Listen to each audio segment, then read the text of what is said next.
What you are about to hear is not a podcast.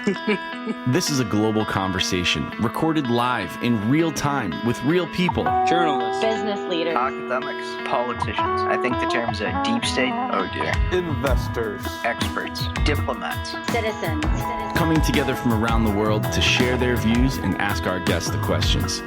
If you would like to join this conversation or hear our incredible library of past conversations, please visit our website, pm101.club, and join the fastest growing conscious community on the free internet. Thanks for being here. Enjoy the Enjoy the show. Hey everyone, welcome back to Politics and Media 101.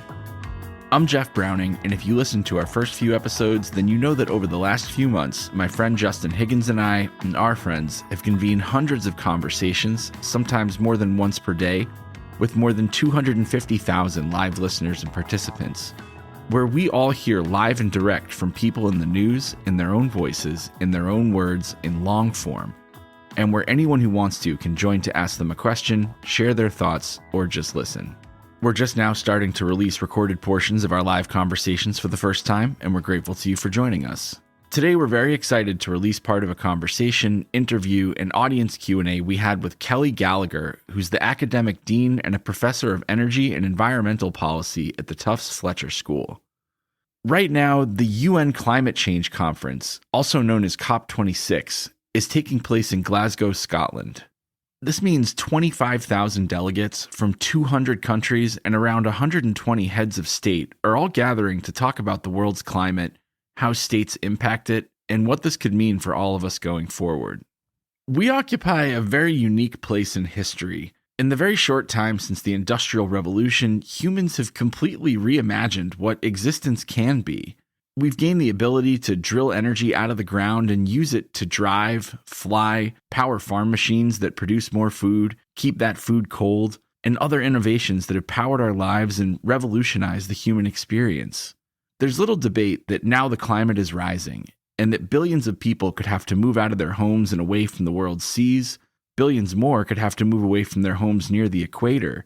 And this affects all of us. But coming to an agreement on how to address climate change is difficult. Some developed nations who've been burning fossil fuels for years are willing to pledge to cut their emissions, but many developing countries, who are just now starting to buy more cars and use more energy to improve their standard of living, find it unfair that they should have to cut back as well. Coming into COP26, the world's largest polluter, China, has a strong incentive to keep its population burning cheap fuels, and China's President Xi Jinping said last month that he wouldn't even attend the conference. Meanwhile, the United States withdrew from its traditional leadership role in many international agreements and arenas under President Trump, and has now rejoined them under President Biden, but finds that other countries trust our word less. In other words, it's a complicated situation, but the fate of children being born today and all the generations who follow them hangs in the balance. Professor Gallagher is literally one of the best informed people in the world on this issue, and we got an inside scoop from her going into COP26 on what the key dynamics are, what's likely to happen or not happen, and what we can expect to see. We had great audience questions, and we hope you enjoy it. As always, if you like or dislike what you hear, if you want to find out how to join us live almost every day of the week, maybe ask one of our upcoming guests a question, or hear past episodes, please visit our website, pm101.live or pm101.club. They both work and will get you to the same place where you can find all that and more. Without any further ado, let's roll the tape.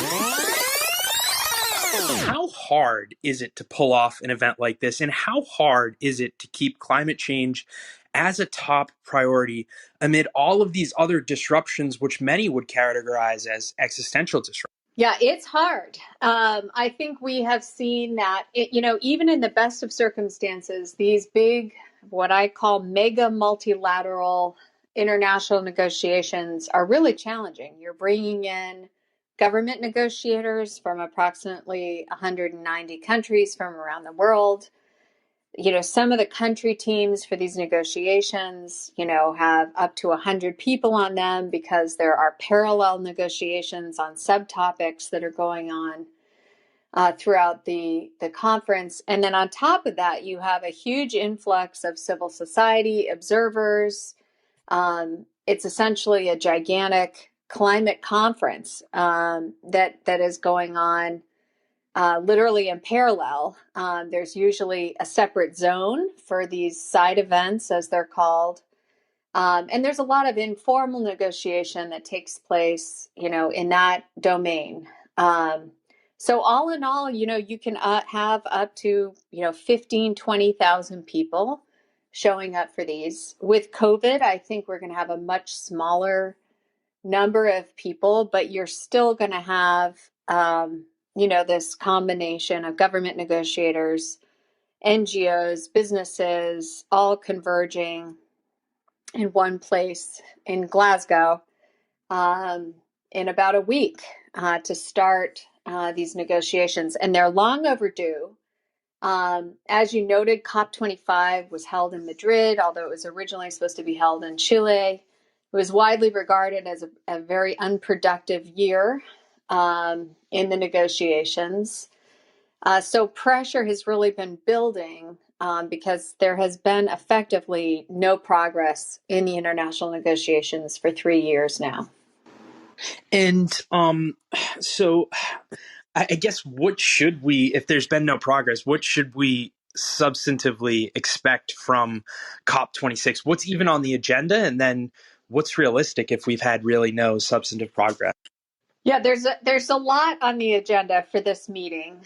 I think the most high profile thing is that every country in the world is supposed to be updating what's called the Nationally Determined Contribution, NDC. Little bit of jargon for you. These are the targets and timetables that each country has developed for itself. These are not negotiated. They really are nationally determined.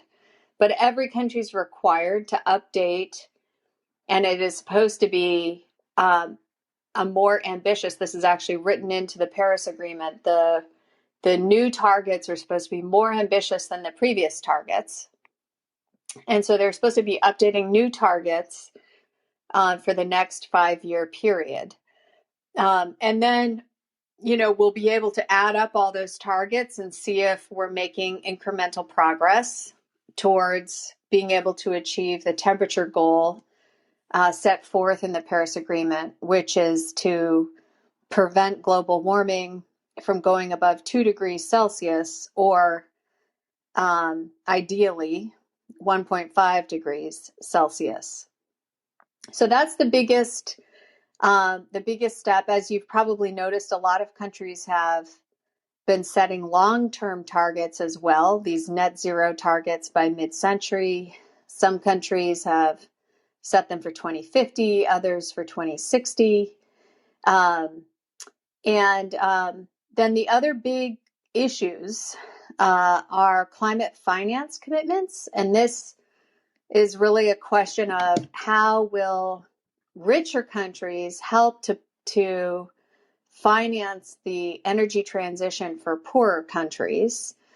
And you may remember, in the context of the Paris Agreement, a goal was set that by the year 2020, last year,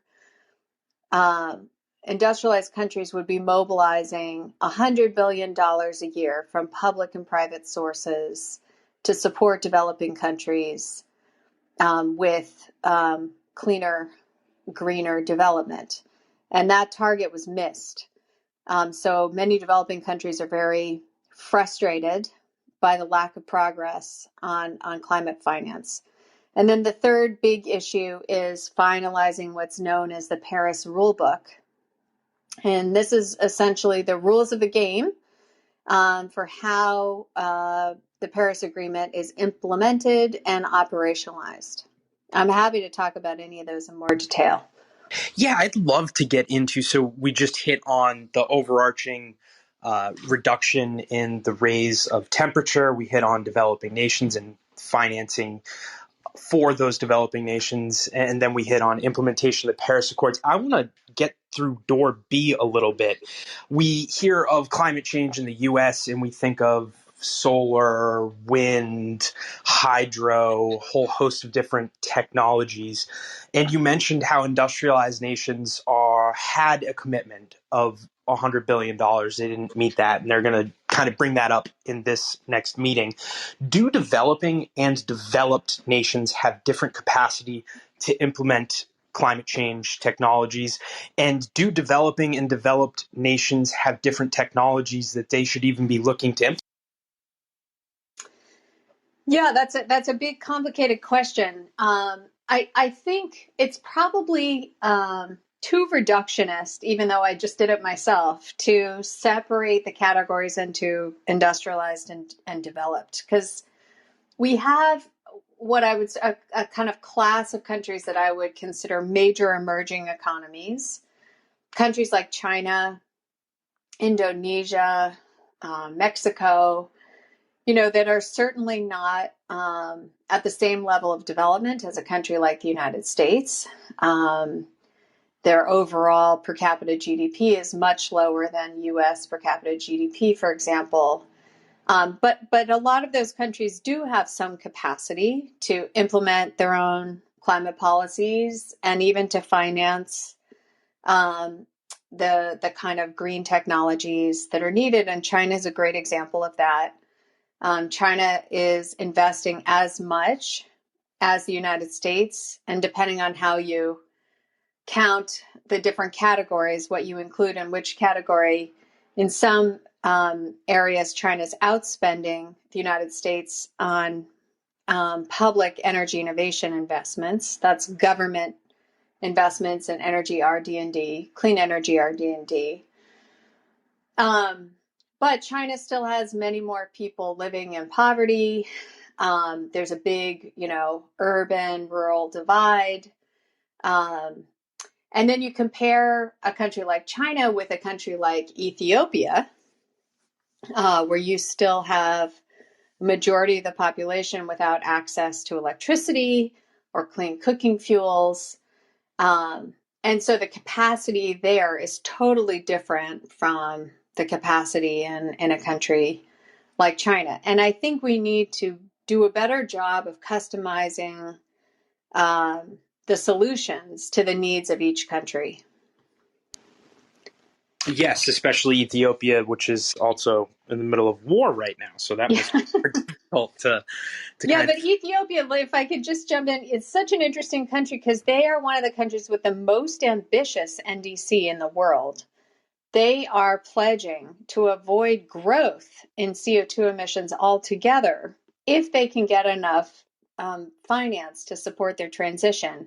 And to their great credit, so far they have only developed hydropower and renewable sources of electricity. So they're a very interesting country. I mean, lots of contradictions and problems. As you know, the civil war there is a big problem in many respects. But from a climate point of view, they're quite an interesting country. Yes, no, it's hard to put them into one box or another. I kind of want to dig into two countries that you actually just mentioned are kind of considered under developing status at various international fora. That's China and India. We commonly hear from people like Bill Gates that maybe it's not so much U.S. emissions we need to be worried about, and maybe we need to be focused more on trying to either give China and India the energy tools or make it worth their while to curb their emissions. On the grand scale of emitters, what are the commitments that China and India are making? Are they substantial to lower or to reach our climate goals by 2035, by 2050? And are they sticking to these commitments, or are they basically just saying they're going to stick to them and doing something? Well, first of all, let's just put this in context. China surpassed the United States in overall emissions in the year 2007. And since then have really become by far the largest overall emitter of greenhouse gases in the world. The United States is still number 2, and the European Union is kind of tied for third place with India. So on a per capita basis, however, the United States is by far the largest emitter. And India is by far the lowest emitter out of this sort of top 10 group. And the other major emitters, just to mention them, are Russia, Indonesia, Brazil, Japan, and Iran. Those are our top 10 emitters. And I think one more important kind of way to think about this is cumulative emissions. So from the beginning of the Industrial Revolution, the United States actually has cumulatively emitted twice as much as any other country in the world in terms of all those, carbon molecules, greenhouse gas molecules that are still up there in the atmosphere. Now, looking forward, it's these major emerging economies that are very likely to produce the bulk of future emissions absent any action that's taken. I would say that China and India are like apples and oranges. The only thing similar about these two countries is that they have more than 1 billion people. But otherwise, they just really couldn't be more different. And Indian emissions are about a quarter of Chinese emissions. So really, China is the major, global emitter today. They've done a lot. I mean, arguably, they've done more than the United States in terms of their domestic policy. Over the last 20 years, China has reduced the proportion of coal in primary energy supply quite substantially, and it has dramatically increased the amount of renewables and nuclear in primary energy supply. It's building more nuclear power plants than any other country on Earth, and it has also deployed more renewable energy power than any other country on Earth. But there's all sorts of contradictions because they are also still building new coal-fired power plants. And in terms of transportation, they're the leading market for electric vehicles globally. They've created a national emissions trading system for their power sector. And they have, fuel economy standards and energy efficiency standards. So they have quite comprehensive coverage of, various climate policies. But I would note they still have not passed a climate change law, just like the United States has not passed a climate change law. So I guess if China is by far the biggest emitter, and we have India kind of coming up the ranks rather quickly as it becomes developed, what role does international organizations, events like COP26, stuff like the Climate Paris Accords, play for these behemoths, India, China, even the United States, to change their domestic climate change policy? Or is everything really driven at the domestic level, and this is more putting on a show than actually getting? Well, I think that the international climate agreements have been very important foundations for Chinese climate policy. In fact, China and the United States are like polar opposites in this regard. When China makes a commitment in the context of the UN Framework Convention on Climate Change, it has always upheld its commitment. And in fact, China is very much on track to achieve their Paris Agreement targets. Conversely, the United States tends to make these very ambitious commitments and then not be able to deliver on those commitments because of changes in administrations. You go back to the Kyoto Protocol in 1997, negotiated by the Clinton-Gore administration, and then the George W. Bush administration refused to ratify it. And then we saw that same pattern repeat itself at the end of the Obama administration with the negotiation of the Paris Agreement, and then the Trump administration withdraw and actually reverse many of the policies put in place by the Obama administration, rendering it almost impossible for the U.S. to achieve its commitments. So this makes the dynamic very challenging. What I would say, though, is that when the United States and China are working hand in hand, it tends to create a virtuous cycle in the context of the international negotiations, because as the two biggest emitters, when they decide to work together, many other countries kind of fall in line behind.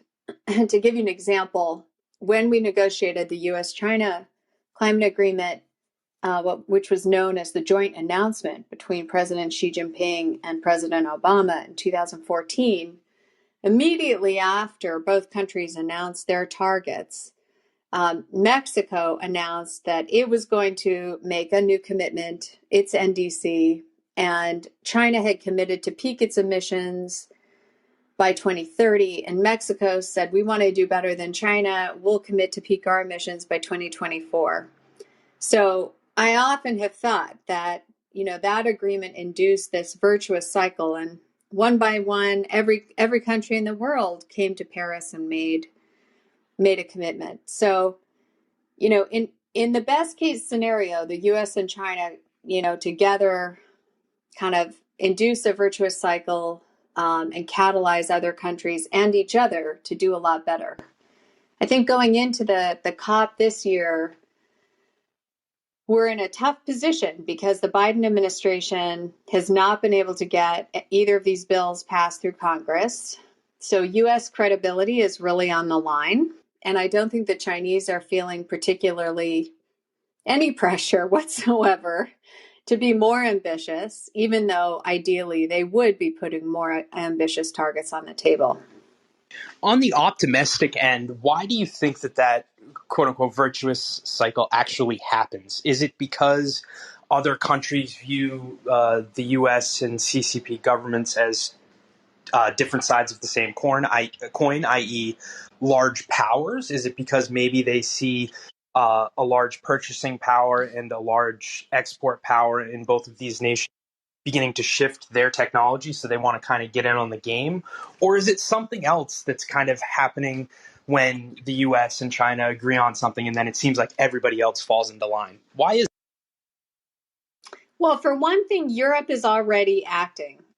And in fact, all credit to Europe. They're way ahead of both the United States and China in their emissions reductions. The UK has actually reduced its emissions 50% below 1990 levels. And they have quite an ambitious target to reduce them further. The European Union just passed a climate law earlier this year. So I think, we're looking at these top three emitters. And I think for many other countries, it's sort of this feeling that I think many individuals have. Like, what does it matter if I do something if the US and China aren't doing something, right? What kind of difference can my country make when these two gigantic behemoth emitters aren't taking this issue seriously? And conversely, when those two giant emitters do say we're going to take this seriously and we're going to get our emissions under control, it kind of gives heart to all those other countries who would like to avoid, catastrophic climate change. And then they realize, okay, well, me doing my bit, if everybody does their bit, we can actually solve this problem. So that these two countries just intrinsically together, they're 40% of global emissions. So it's just essential that these two countries lead the way. And speaking on leading the way, you mentioned China and the U.S. being world leaders, and you also briefly mentioned the bipartisan infrastructure bill and Build Back Better, which both seek to address different areas of the climate change issue. I'm wondering, President Biden, before this speech or this event, has been giving speeches, the press team's been giving readouts about all of these grand ambitions that he has, that he's going to be a leader on climate change, not only here in the US, but also on the global stage. I'm wondering how that rhetoric kind of compares to reality. Just to give the audience a quick review, the Build Back Better bill was going to have both incentives and almost punishment or disincentives for not turning our energy system over to become more renewable. But now it looks like Senator Manchin is preventing any type of the more coercive measures, and now it's just going to rely on incentives. Climate change activists are not really happy with this. A lot of climate change experts are extremely disappointed, and they think the teeth of the legislation has been just pulled out tooth by tooth by tooth. What type of impact on Biden being a climate change leader does his main first-term initiative getting pared back have to the people that he's going to be speaking? Well, I think that countries are just very skeptical about the United States now. Skeptical because the U.S. has had such a hard time delivering on its commitments, not only in terms of emissions reductions, but also in climate finance. You may remember that going into Paris, the United States made a commitment of $3 billion to the Green Climate Fund, which was supposed to be helping these developing countries with the transition. And, not surprisingly, President Trump decided he would not honor that commitment. So, I know the Biden administration had really hoped to be going into these negotiations, having passed both of these bills, being able to demonstrate that the United States does have the political will to get things done. And we've really seen that Europe has been able to do that. In fact, Europe already passed its Green New Deal as well.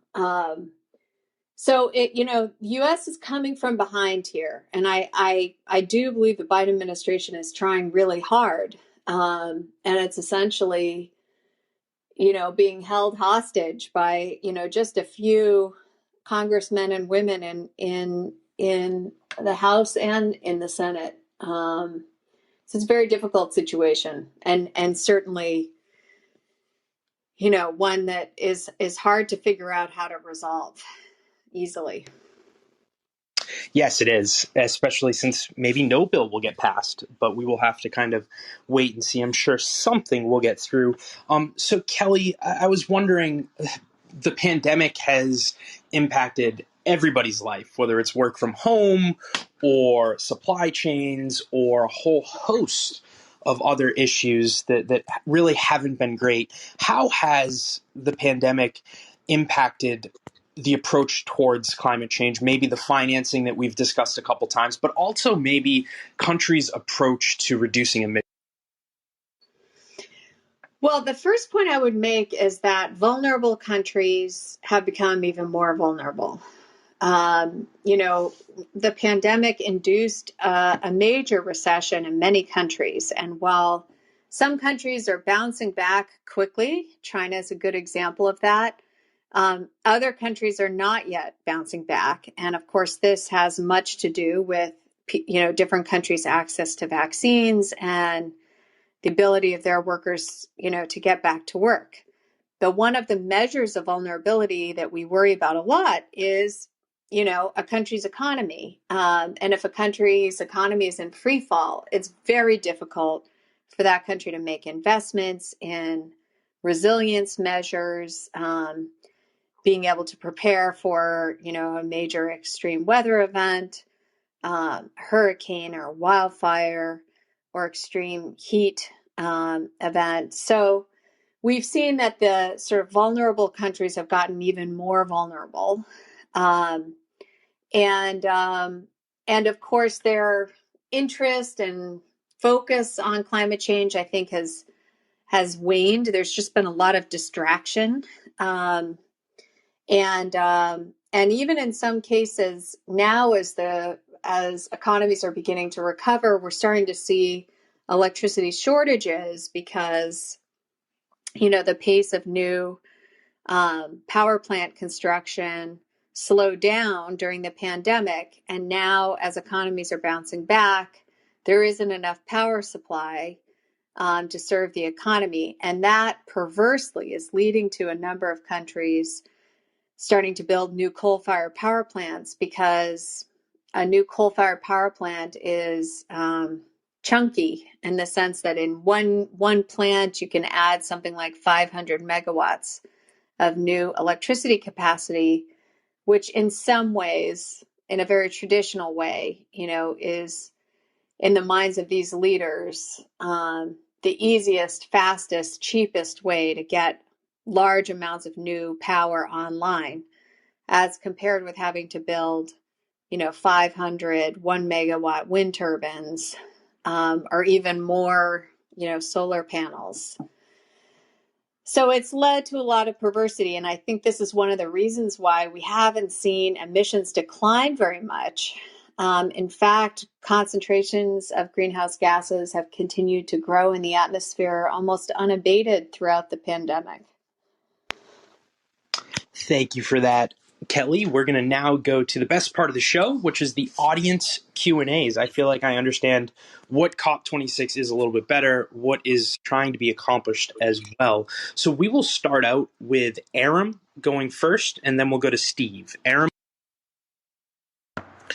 Hey, thanks so much for being here, Professor Gallagher. I really, appreciate everything you've shared so far. And one thing I wanted to just talk about or ask you about is, how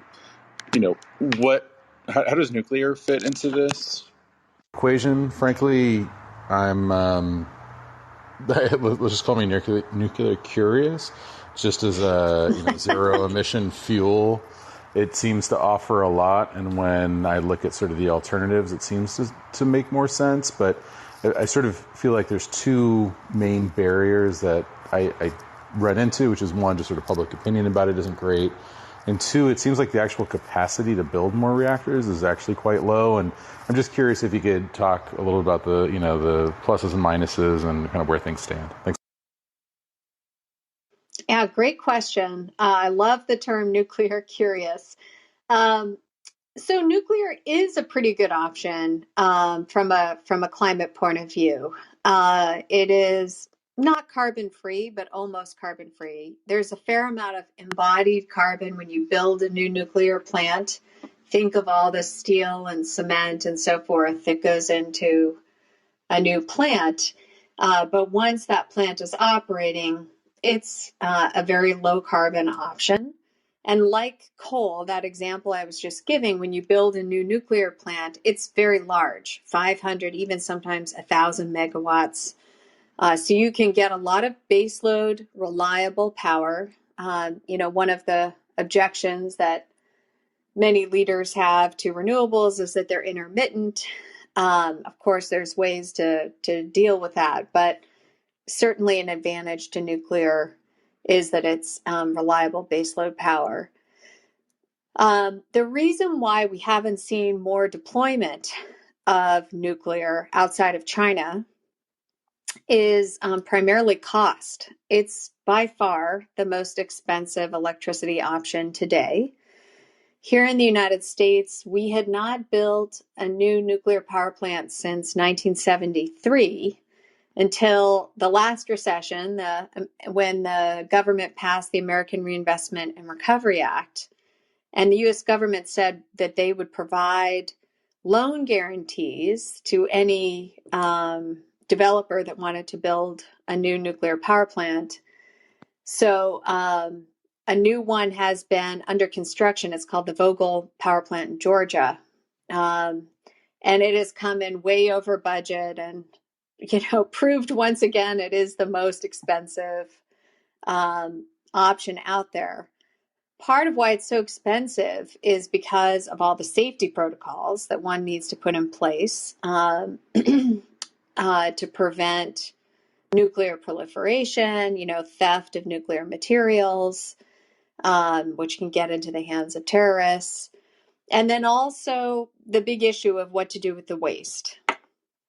And United States policy has been not to reprocess fuels, because when you reprocess nuclear fuels, there are many more risks of proliferation, that those nuclear fuels can get into the hands of bad guys. But so as a result, the United States has been accumulating a huge amount of nuclear waste and has never been able to agree on where to dispose of that waste. So for all of those reasons, nuclear is just really expensive. And then I think, as a result of, the accidents, first in Chernobyl and then more recently in Fukushima, a lot of popular opposition to nuclear power plants. So I think, my own view is that we really do need a broad portfolio of everything, and we shouldn't be putting all our eggs in one basket. Every technology has some kind of liability, including wind and solar. And so, my own view is that it's going to be very, very hard for us to get to net zero by mid-century without nuclear. I mean, in the United States, we rely on nuclear for 19% of our electricity generation. So what are we going to replace that with? We already need to replace all of the coal and natural gas. So it'd be difficult for us to do without, that 20% of nuclear power. Thank you for that question, Aram, and thank you for the answer. Kelly, we will go to Steve and then Andrea. Yeah, thank you. Great discussion. Thank you, Kelly. So I'm working to create something I provocatively term a new world bank, but better. And the reason is I really don't believe that existing financial institutions or fund structures are able culturally or technically to deliver the capacity building or investment readiness at scale. They're just not interested. The risk capital provision is just not there. And what we believe is there are system innovations, there are mechanisms of addressing this thing to dramatically scale up and speed up how we address climate, but also the related issues of the SDGs. So I guess my question is, would you agree that there are the silo problem and those existing fund structures like venture, it just won't do the early stage for infrastructure or for many other things that we need to do? Would you believe they're not fit for purpose and we need new institutions, new funding mechanisms, new public-private partnerships, new blended capital structures, etc.? The short answer is yes. I'm actually working on an article making that same argument now. My own reasoning is it's clear that many of our existing multilateral development banks and even bilateral development finance institutions just have not figured out a way to get the kind of capital that is needed in these rapidly developing countries, along with the technical support and advice that these countries need to develop this, low carbon development model. And it's not like they haven't known for a long time that this finance is needed. So, I give the World Bank a lot of credit for creating the climate investment funds, and I think those have been very useful. But, it's interesting who really filled the void for developing countries who wanted infrastructure finance over the last 15 years. It was China through its Belt and Road Initiative. China, who was willing to make infrastructure investments in pretty risky countries that have been redlined by most of the development banks. Now, one wishes that China had made green infrastructure investments, but at least they were doing something developmental, right? They were providing development finance and infrastructure finance to these countries. So like you, I worry that these existing institutions are just incapable of reform. And they certainly deserve some competition. And I think creating a new global institution makes a lot of sense. Thank you for that question. Thank you, Steve. We will go to Andrea, and then we will go to John Michael Parkin. Andrea, over to you. Thank you, Justin. This is a great and very much needed show. Thank you, Professor Gallagher, for being here. We very much appreciate you spending time with us. I was wondering if you could drill down a little bit in the Paris Accord too, since Steve and Aram took some of my questions. Could you address how poor and vulnerable communities can ensure access to the benefits from the funding, the proper technical assistance, and where there can be some accountability with some teeth to ensure vast swaths of populations around the world are actually protected? How can we ensure equity? Yeah, great question. Another hard one. You guys are throwing all the hard questions at me. I would say that we're not doing nearly a good enough job to think about those most vulnerable countries and how they get access to finance. For one thing, the whole system is set up in a kind of project by project way, right? If you are, let's say, a small island developing state, and you want to go, you want to build, I don't know, let's say a new police station, and you want to make that police station a resilient police station, resilient to tropical storms. So you'd like to put solar panels on the roof so that after a storm, the police station is able to come back, quickly to be able to respond to the emergency. You would have to, develop a very detailed proposal. You'd have to submit that to the World Bank or to the Green Climate Fund. Usually there's certain windows at these different institutions that you have to apply to. I know a lot of developing countries have struggled because a project like the one I just described has both mitigation benefits. It would reduce emissions, right? It has solar panels on the roof, but it also has resilience or adaptation benefits.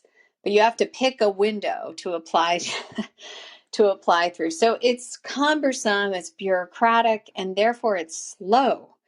And it's really hard to get to scale with an approach like that, which is why Steve's question was such a good one. How can we really scale up the investments? I would also say that our commercial banks aren't doing us any favors. A lot of the commercial banks in the United States and around the world are still financing pretty dirty investments. We haven't regulated them. We haven't prohibited commercial banks and investment banks from investing in high carbon infrastructure. So, when they're approached by a developing country, it's not like they're trying to steer those developing countries towards cleaner, greener solutions. So I think that there's a really important role for policy in these developing countries. They need to be clear in their domestic policy that they want greener solutions. And then and they need policy advice for how to get those conditions right so that private sector investments have to abide by the laws of each country. And then I think there's just a very strong need for development agencies and for the development banks to provide the technical support to these countries to understand how they can really diversify their economies and move into a lower carbon industries and lower carbon power supply. Thank you for that question, Andrea. We will go to next John Michael, and then we will go to my favorite John Gunnison. John. Thank you so much. Professor, thanks so much for being here. I'm just curious, the Wan Gang, the father of battery electric transportation infrastructure in China, said that hydrogen was the future. An engineer I talked to described it as money raining from the sky when it comes to hydrogen infrastructure. And that was like back in 2008. And China seems to be moving up all of its targets to deploy green hydrogen fueling stations. They put hundreds of buses and medium and heavy duty vehicles on the road. Seems like they're making deals with every single country, including Japan, South Korea, Saudi Arabia, even the UAE, to build fuel cells and electrolyzers simply to drive down the costs. I'm curious what your thoughts are on these investments and pursuits.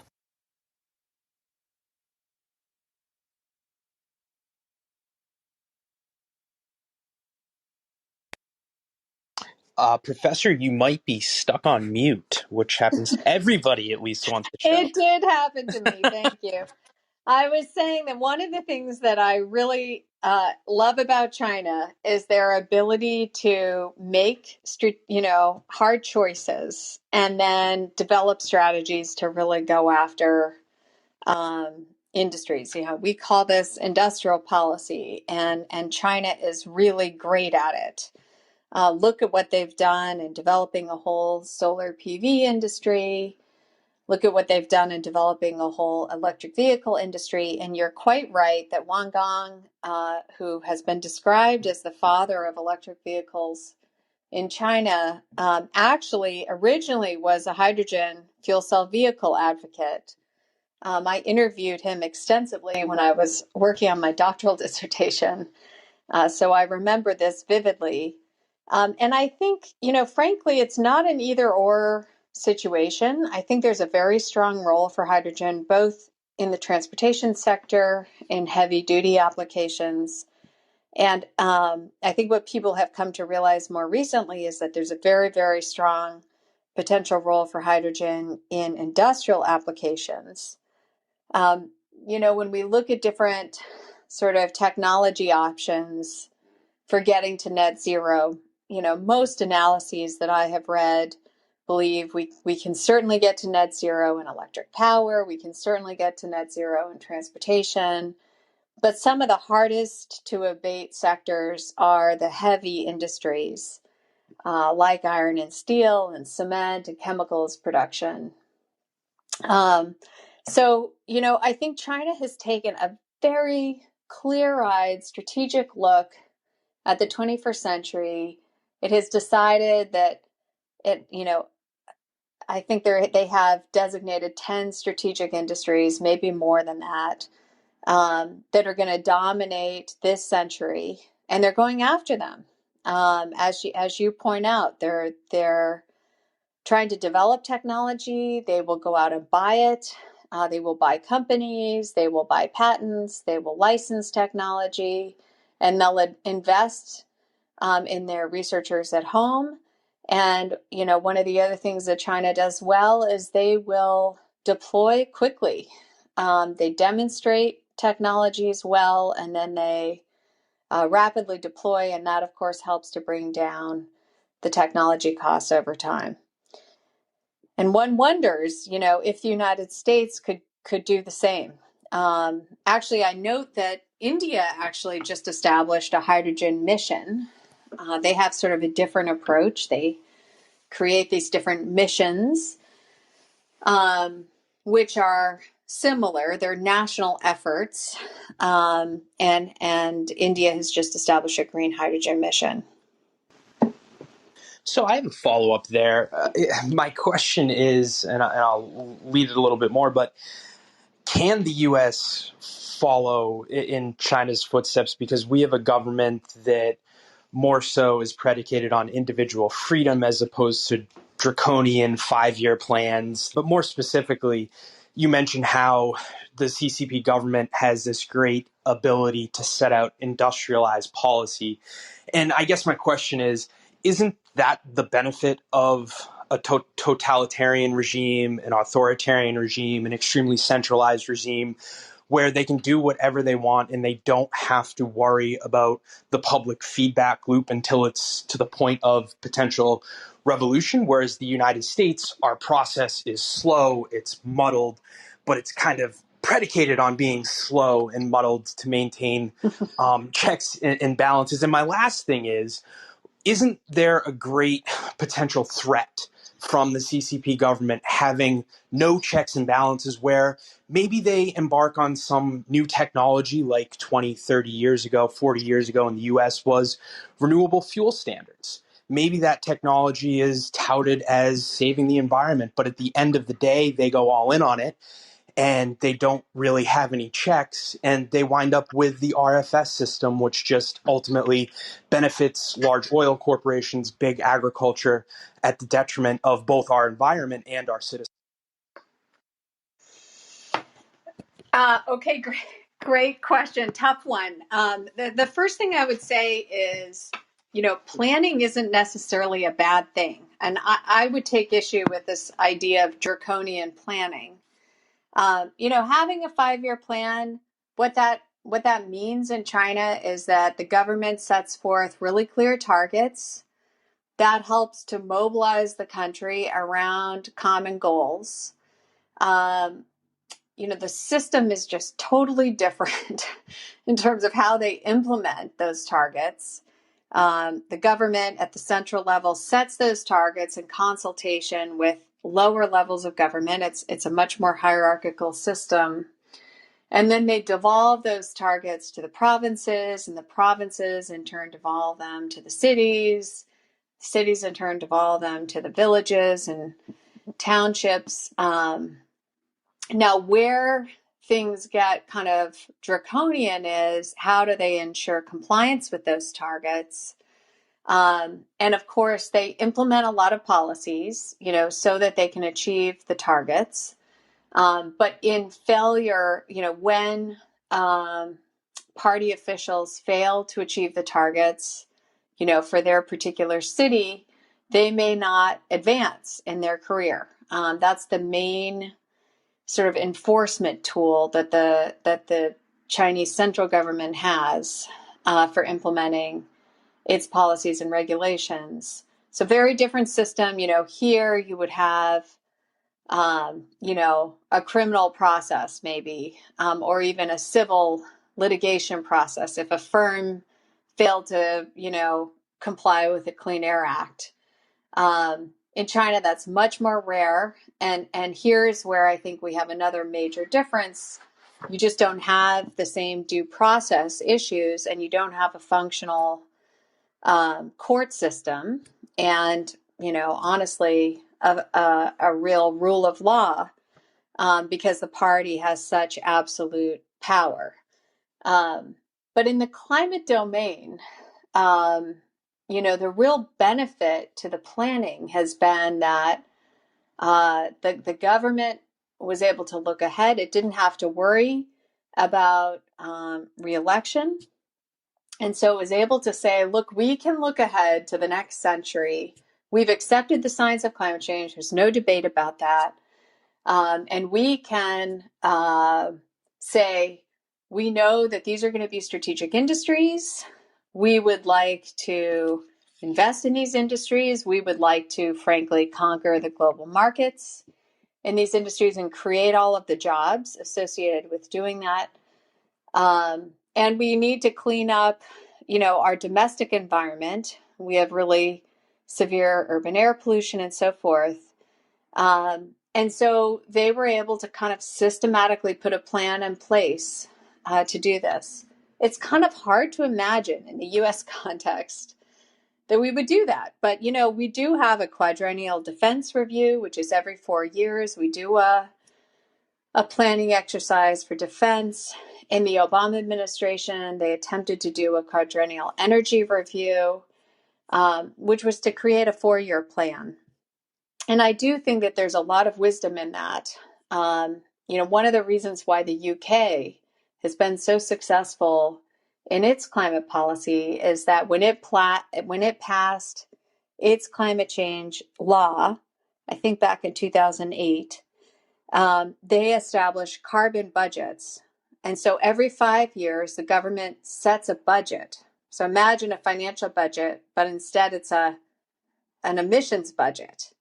And the government says over the next 5 years, we can only emit X amount. And then they hold themselves accountable to it. Just like, normal people like you and me set financial budgets for ourselves each month. And so I do think we need to have that kind of discipline. And the Chinese 5-year plans are quite helpful in creating that kind of discipline, or the UK carbon budgets.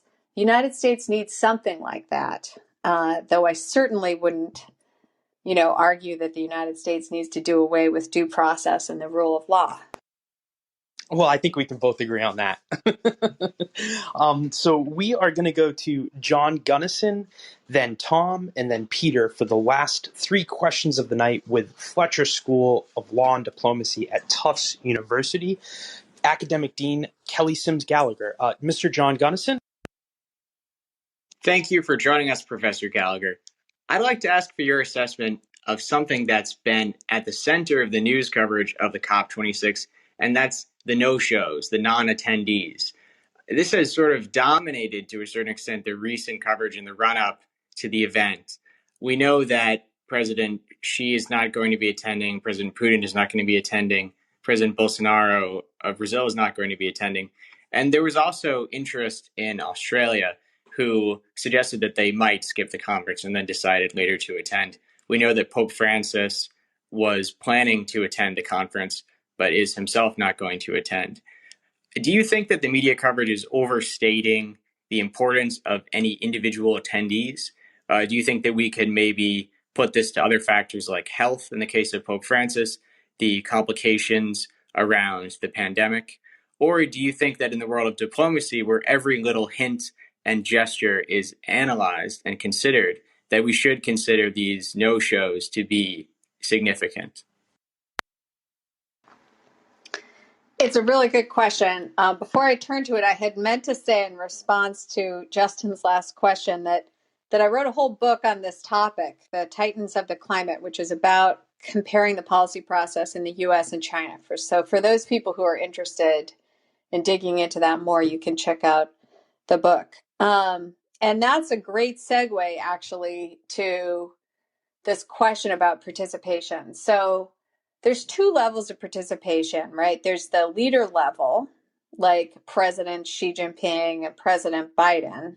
And then there's the working level, right? The ministers who are the negotiators and actually their whole team, right? The negotiating team.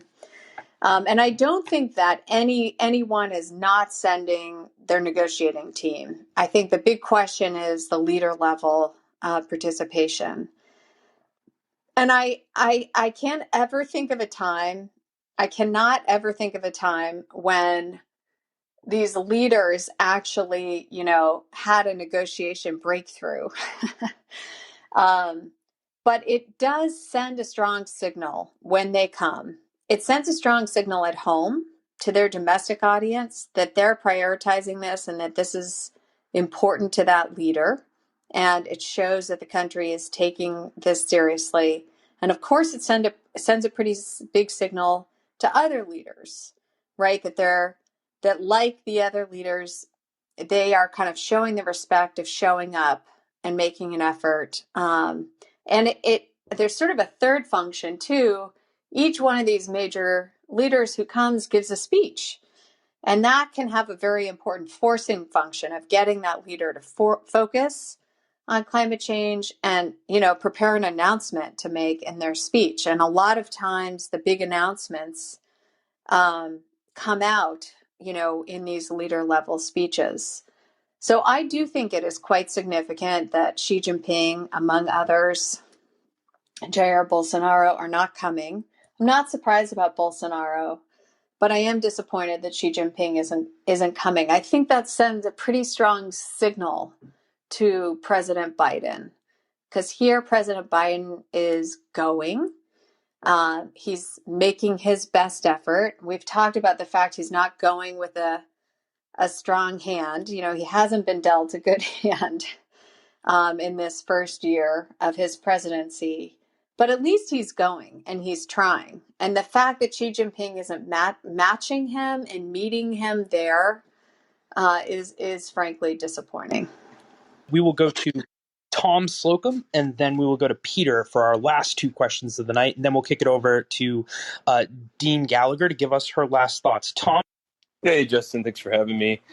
Hi, Kelly. I'm an energy guy from Houston. I've been in my entire life, so I've got a couple of interesting questions. I've read a couple of articles today. They're in my profile if you're interested, but one of them is titled How Coal is Taking Off, and it cites, this is Bloomberg cites, that the coal demand has halved in the United States because power companies have turned to gas. China is actually, in Asia, is putting on a lot more coal, obviously, than the rest of the world. The rest of the Western world is taking coal plants off. And then there was another article from Law 60 or E360. It's a Yale publication by Michael Standard. It's titled "Despite Pledges to Cut Emissions, China Goes on a Coal Spree," and explains how China is about to unload nearly 6 times Germany's entire coal-fired capacity they're about to build, and they're about to continue to build even more than that. So it's like a total of 300 gigawatts of power. So as China continues down the coal road, I know you said that, y'all admire China for lots of different reasons, but they're putting on more coal power, and they've got all these problems going forward. How do you get them to abide by the rest of the world standards that we're trying to live by with their emissions? It should be growing. Their coal emissions will be growing here. Our natural gas emissions will be growing. And so if we're not going to burn coal in America, what do you prefer, natural gas or nuclear? And then what do you think we do about China and their drive for coal? Because the price of coal is astronomical right now, and it keeps going up. But as you can see, the rest of the world, including Vietnam and other countries, they're going to keep burning it. So how do y'all work at COP at the UN? How do you actually manage to come together and, I don't know, work together, or y'all just decide together on things? How do you actually get something with teeth in it to get China to change their habits radically? Or do you just propose nuclear power instead, which I know you said there's problems with it, but nuclear is the cheapest once you have it built. It's by far like one of the cheapest production power. It's just building it is quite. Yeah, you're quite right about that. I mean, that it's the upfront capital costs for nuclear that are so expensive. Of course, you have to pay those off over time, so that, makes nuclear expensive for a while. But other, renewable energy is kind of like that too. Once you get it built, it essentially has no fuel costs. So that's an advantage to renewables. Of course, the big disadvantage is the intermittency and lack of reliability. This is what I was trying to say. There's no silver bullet. There's no single technology. I don't think there's any one answer. Every country has different circumstances, different national endowments of energy sources. The United States was blessed with very rich coal, natural gas, oil, and renewables resources. We're one of the only countries in the world with this kind of embarrassment of riches in terms of energy resources.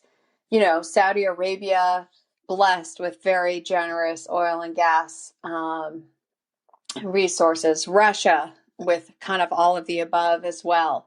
But there are a lot of countries that don't, we're not blessed with rich energy endowments. And I think Japan, Korea spring to mind as countries that don't have easy access to energy resources. And a lot of the developing countries you mentioned, like Vietnam and Indonesia, they have very substantial coal resources, but they don't have really substantial, or at least not Vietnam, gas resources. So, each country is sort of wrestling with, from the point of view of energy security, from the point of view of, what's cheapest. You might think of that as economic security, and then environmental security, right? And trying to balance all of these competing interests. So in the United States, as I think the big shift from coal to gas and then later to renewables really came about as a result of the shale gas revolution.